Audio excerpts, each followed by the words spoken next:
Nations Unies dafa ne au bout de 3 mois dinañ leen may congé les 34 contingents parce que contingents yi bari na y avait Bahreïn y avait nu tuddati la France le Canada Burkina Faso bari nañu 34 contingents yi kon ñëpp du ñu demandoo congé en même temps kon contingents yi dañuy jël congé à tour de rôle ku nekk boo demee sa dëkk 10 jours lañ la may nga nemmeeku njaboot gi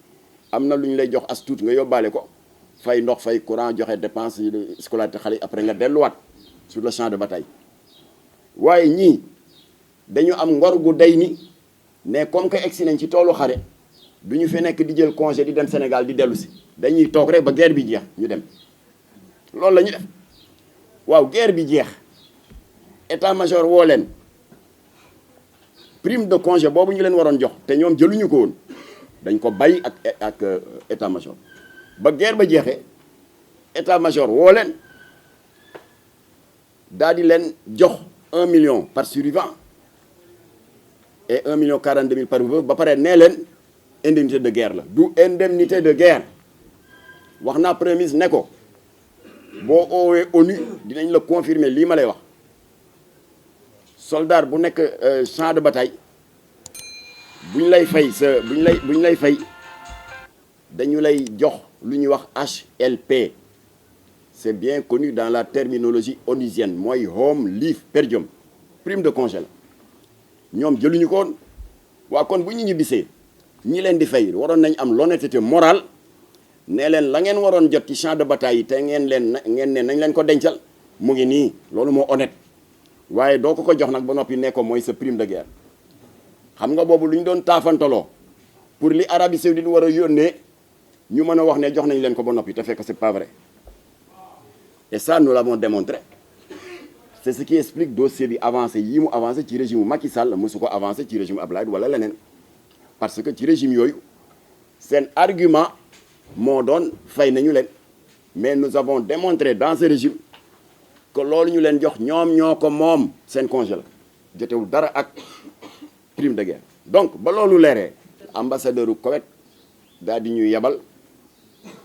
son excellence Amadou Wade le chef du protocole de l'ambassade du Koweït parce que ñi Koweït lañu doon défendre ak Arabie Saoudite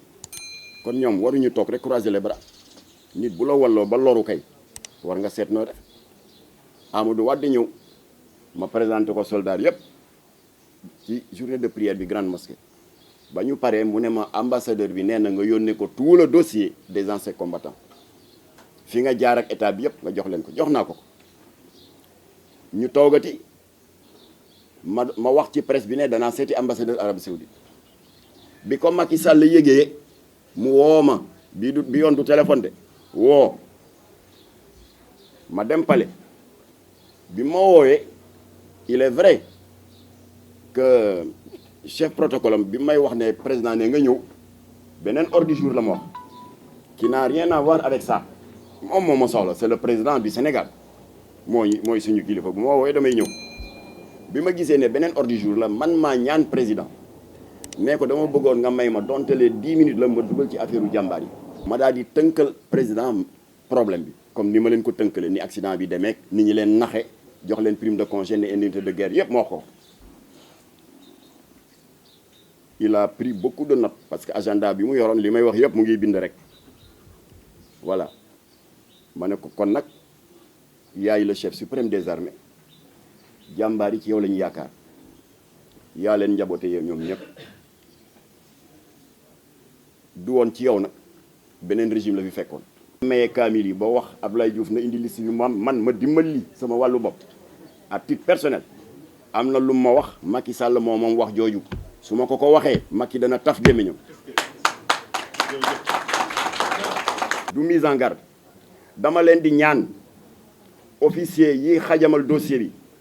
man xam naa leen bariwuñu ils sont extrêmement minoritaires 4 wala 5 ak di yëkkati ay désinformation di jaxase xelu Macky Sall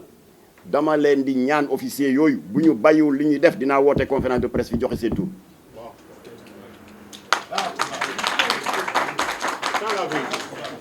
officiers yi lan la ñu def qu'est-ce qu'ils ont fait xam nga lu ñu def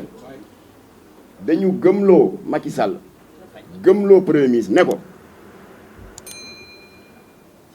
boo juumee ba régler lii ëllëg contingent ba demoon Liban dinañu ñëw laaj gannaaw ëllëg contingent ba demoon guerre Centrafrique dinañu ñëw xam nga loolu état buñ ko wax nga tiit dem naa ca premier ministre dindi ko ba mu set wicc dama ko démontrer li ma doon xaar pour wax Augustin Tine mu programme audience bi moo doon ma déglu ambassadeur bi moom rek ma dese woon ñi ma war a gis yëpp gis naa leen je vous ai expliqué tout le tour moom rek moo ma dese woon gis naa ko nag la ma wax incha allah dana toq ci nopp Macky Sall à partir de ce moment nag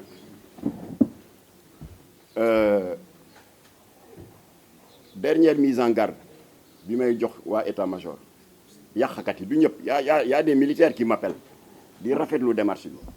y a des officiers supérieurs de l'état-major qui appellent di ñaan ndax mbir mi sotti ndax metti na leen mais am na kat wëyu fu ñu toll ñu ngi defi pexe pour yàq xelu Macky Sall waaye seen pexe du antu ci barke ajjuma ji seen pexe du antu moo tax ma bëggoon waxi rango ku ñàkk jom kooku fii du place am te tey la ajjuma nañu sellal bés bi waaye